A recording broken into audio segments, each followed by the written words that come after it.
Şu günler Mary sebitiniň ýaşaýjylary ýurdun ýeketäk mobil operatory bolan Altyn asr öýjükli aragatnaşyk ulgam arkaly berilýän SMS hatlarynyň giç gidýändigini, telefon jaňlarynyň hiliniň juda peselendigini aýdýarlar. Bu barada Azatlyk radiosynyň habarçysy 14-nji noýabrda sebitden habar berdi. Altyn asr arkaly berilýän SMS hatlary eýelerine bir gün gijigip barýar ýa-da düýbünden barmaýar. Adamlar jaň etmek üçin abonentiň belgisine bir näçe gezek aýlamaly bolýar. Telefon söhbetdeşliginiň dowamında ses kesilip gelýär. Diýip marly ýaşaýjylar Azatlyk radiosynyň habarçysyna gurrun berdiler. Habarçymyz bilen gurrundaş bolan sebit ýaşaýjylarynyň ençemesi öýjükli aragatnaşyk ulgamynyň hili bilen bagly ýitileşen problemalaryň bir näçe aý bäri dowam edýändigini aýdýarlar. Aragatnaşyk karhanatynyň etraplardaky idaralarnyň hünärmenleri özleriniň emele gelen näsazlyklary düzedip bilmeýänliklerini aýdýarlar. Altyn asryň etrap şahamçalaryna şikayet bilen baryldy. Olar bu meselelere özleriniň jogap berip bilmeýändiklerini aýdýarlar.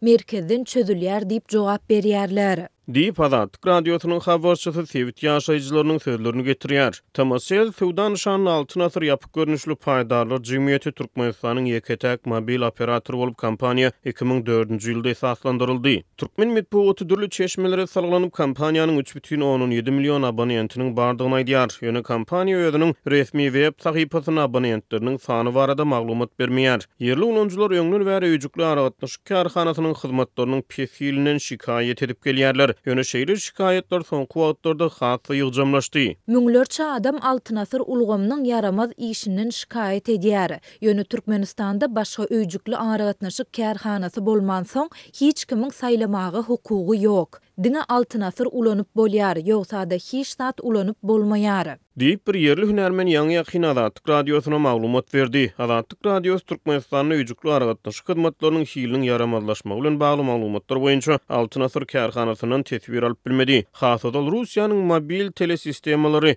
MTS öýjükli aragatnaşyk karhanasy 2005-2010-njy ýyllar aralygynda we 2012-2017-nji ýyllar aralygynda 10 ýyl töweregi Türkmenistanyň öýjükli aragatnaşyk hyzmatlaryny hödürledi. Ýöne kampaniýa 2017-nji ýylyň sentýabrynda Türkmenistandan çekilmeli boldy. Bu aralykda Türkmen medeniýetine görä Hytaýyň Huawei tehnologiýa kompaniýasy Altyn asr öýjükli aragatnaşyk ulgamynyň toruny kämilleşdirmek boýunça soňky sapar 2021-nji ýylda Türkmen aragatnaşyk karhanasy bilen şertnama baglaşdy. Munyň netijesinde Türkmen medeniýeti ahal Balkan we Daşowly vilayatlaryna hemde Aşgabat şäherine Huawei kompaniýasynyň enjamlarynyň oturdylanyny habar berýär.